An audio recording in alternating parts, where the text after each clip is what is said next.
Years and years ago, at the beginning of 2020, we had the rare occurrence where the Motion Picture Academy gave the award for Best Picture to a film that actually kinda deserved it. But because the internet is the internet, it sparked a slew of reactions that included the reemergence of the discussion of merits of subs versus dubs. To which every anime fan's response was, "Where have you all been? We've all been doing this forever." Oh my god!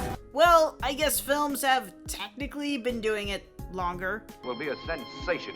Lamont and Lockwood, they talk. Well, of course we talk. Don't everybody? But right now, we're talking about anime. So the question of the day is, why on earth would anyone put in so much emotional stock over how other people choose to enjoy their anime? Especially since you young whippersnappers do not understand how good you have it with your streaming and your simulcasts and your quality voice acting and your not dial-up and your uncut subtitled versions that are always available. Oh, and speaking of which, I should probably tell you that this video is sponsored by Crunchyroll, and I already know what some of you are thinking. Sponsored by the largest library of subtitled anime? Doesn't that mean that this video is going to be biased? Okay, first of all, Crunchyroll has actually accumulated quite a few dubs recently, some of which are fan favorites like ReZero, Death Note, and Ghost Stories, as well as producing their own of recent simulcasts, including their original series Tower of God, all of which you can binge on a 2-week free trial if you go to crunchyroll.com/sellspecs. But secondly, that would only be the case if we were arguing which one was better, and we're not doing that. Anyway, where was I? Oh, that's right, you ungrateful kids. You don't understand what it was like to have to literally choose between a hard copy of a sub or a dubbed VHS and not know the quality until you got home. Okay, even then, that was before my time, but you didn't live through the 4Kids and the WB and the Fox Kids, with all of its death being replaced by the Shadow Realm and other dimensions, and episodes being played out of order, sometimes deliberately to make the premiere of the show look less girly. However many different dubs Dragon Ball Z had, and No Homo, and the Digimon movie being a hodgepodge of 3 OVAs, and the One Piece, and the $20 for 4 episodes, and, of course, These donuts are great. Jelly filled are my favorite. Jelly donut. I'm just saying that we had legitimate reasons to hate dubs back in the day. And then there's the generation before me that had Battle of the Planets and Speed Racer and the dozens of bargain bin OVAs that were not all bad dubs, but... My quarrel's not with you. I wish you no harm. But you are guilty and must die. frequently contributed to the reputation. Now, acknowledgement that most of these companies, including 4Kids, were doing the best they could considering current technology and budgets and network notes and the times, and were not 100% train wrecks. There has frequently been decent effort and talent overshadowed by the worst moments. Look! I can see their parachutes! They're okay. Many performances hold up well. For better or worse, their comedy-first strategy at least worked for Pokemon because it was aimed younger and episodic. And it's not as though none of their comedy worked, if accidentally. My name is Marek. I don't care. On the floor for days? Oh, and also, I wanna be the very best. You have the soundtrack, don't lie! And most importantly, a lot of us today would not be fans without them. But boy did 4Kids pull a lot of these stunts at exactly the wrong time, because this was just when the internet was starting to become big. So guess who found other disgruntled tweens to whinge with, find screenshots and info of everything that had been changed, and finding ways of acquiring the original episodes by means that I have absolutely no knowledge of. And heck, eventually it wasn't even the internet. This was also the time when manga was starting to get imported on a much bigger scale, and soon even younger kids were starting to see that this was wrong. Mommy, what's a condom? That is a real story, which is why the backlash to One Piece was particularly loud. The manga had already been coming out. But the real reason why this struck such a chord with us that we can't stop whinging about it years later was just this one little oversight that adults constantly underestimate about children. They hate being lied to and treated as though they are stupid. I didn't need to be a genius to notice that something was wrong with the dark energy disc that totally was not gonna cut anybody's legs off. I mean, okay, we were heading on tweens, we weren't like 4. So finding evidence that these were the kidified versions of these shows that originally had more depth and darkness and emotional nuance, it imprinted on us that subtitles were for those who were mature and intelligent, and dubs were for idiots and children. Or that just for a while there were some series that you could only see through certain types of subs, so people just got used to it that way. But ideally, we were fighting for anime to be taken seriously, which was happening just elsewhere, because at relatively the same time, other dubs of shows for actual older audiences were being done substantially better, with the rise of Toonami and Adult Swim blocks, and the game changers that were the dubs of Cowboy Bebop, Trigun, and Evangelion that were successful because they had amazing dubs, and played a major role in popularizing anime in the US. But at least as far as my camp is concerned, the biggest sin that 4Kids & Co. made, aside from the financial fraud, wasn't merely that they changed things, because even on Toonami they made some hilarious changes for broadcast purposes. I have suddenly gained the power of telekinesis because we can't show me writing a guy's name in blood on the floor. But you could find uncut DVDs for Yu Yu Hakusho and others. You couldn't find them for any of the 4Kids & Co. stuff. So I was forced against my will to watch it this way, a fate truly worse than death. Which is why nowadays, 90% of my issues are basically gone, and why I'm baffled that this tension still exists. Yes, sometimes the dub and the subs are on different streaming sites, but $20 for 4 episodes. I am the wrong person to complain to about this. But now let's put our 90s baggage aside and try to break down what people like about either side. Naturally, the biggest argument is that it's the original dialogue made by the people who made the show, so it is the most authentic, both to the story and the Japanese culture. Even for people who don't have 90s dub PSD, the Japanese language is a big part of what makes anime anime. The terminology, the inflections, the rhythm. It's part of what puts their world on another level of reality.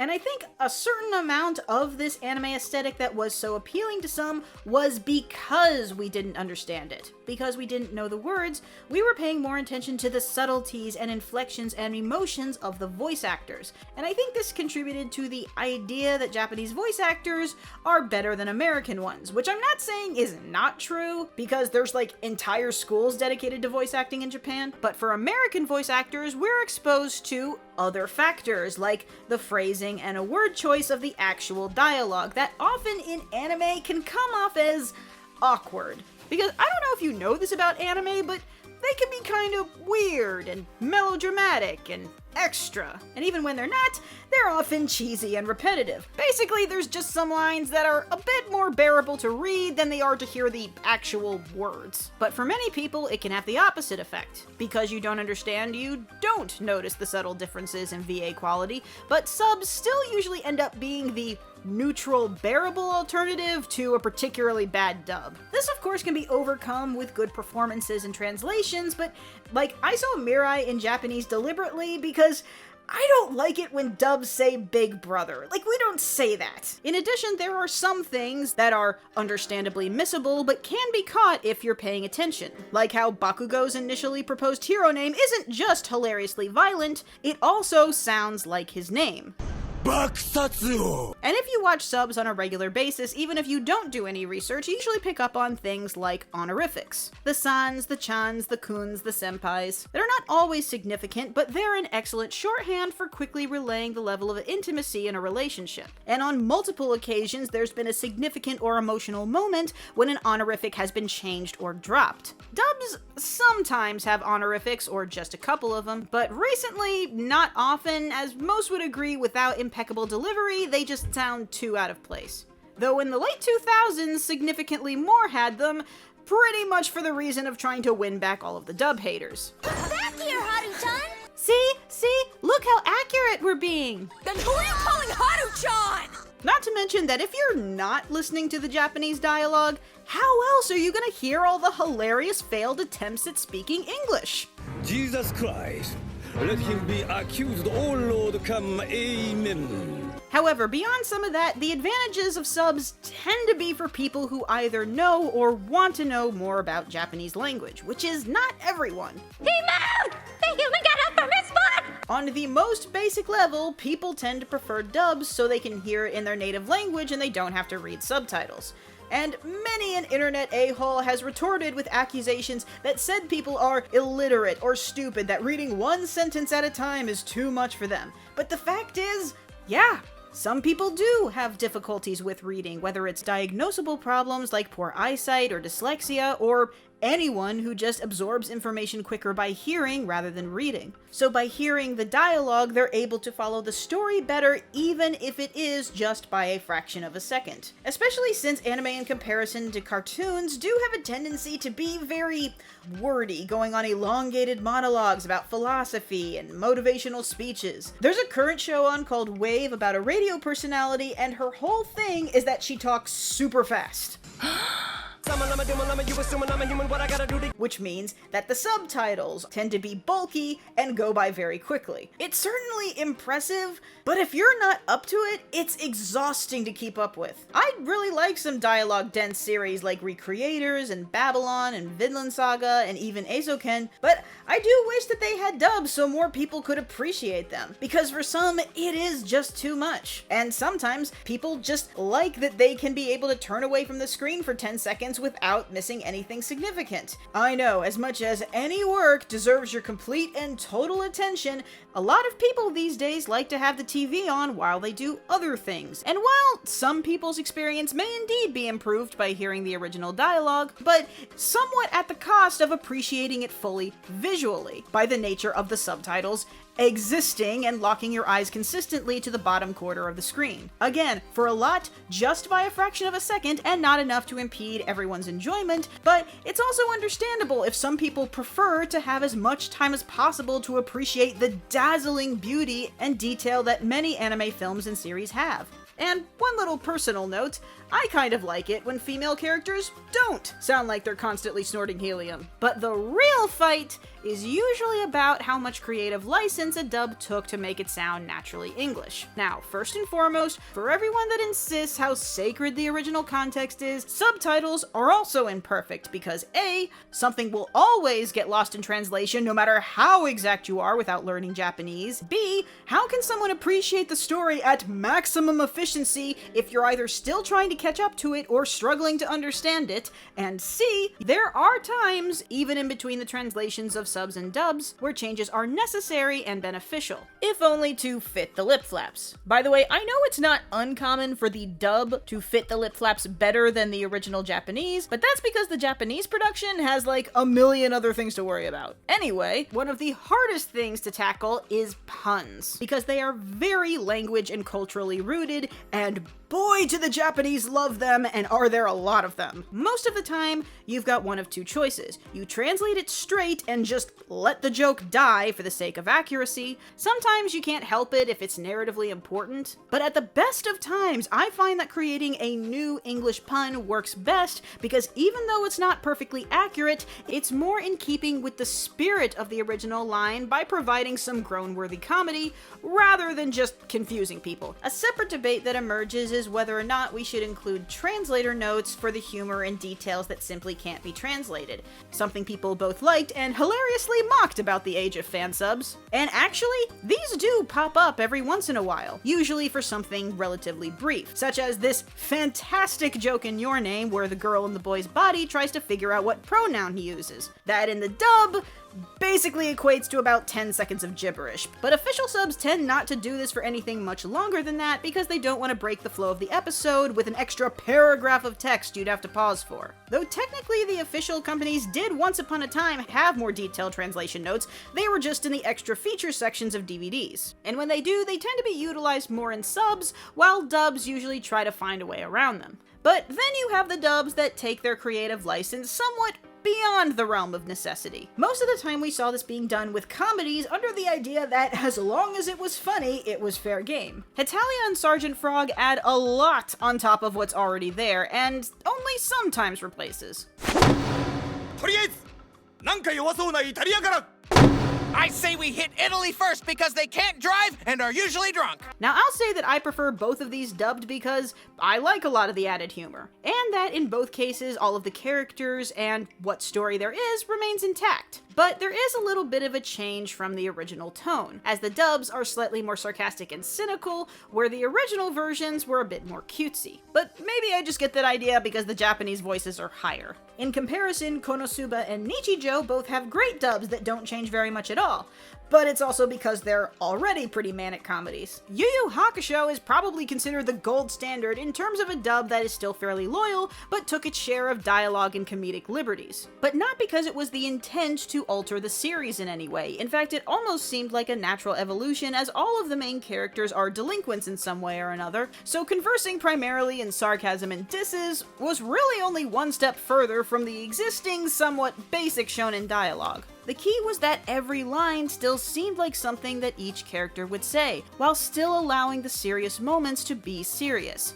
Mostly. As the series went forward, there were a couple of times where it felt like they were adding comedy for the sake of comedy. He consumes their abilities by literally eating them whole while they're still alive. Does he at least put something on them? Mustard, chili? What kind of question is that? I didn't know this game came with a rumble pack. Yusuke, a child just died! Now to go to the extreme levels, you've probably heard about a series called Ghost Stories. At this point, it's pretty well known that Ghost Stories was given the okay by the original production company to go ham on the translation to get it to sell. It's the chick from The Ring! I mean, The Grudge. What movie are we ripping off again?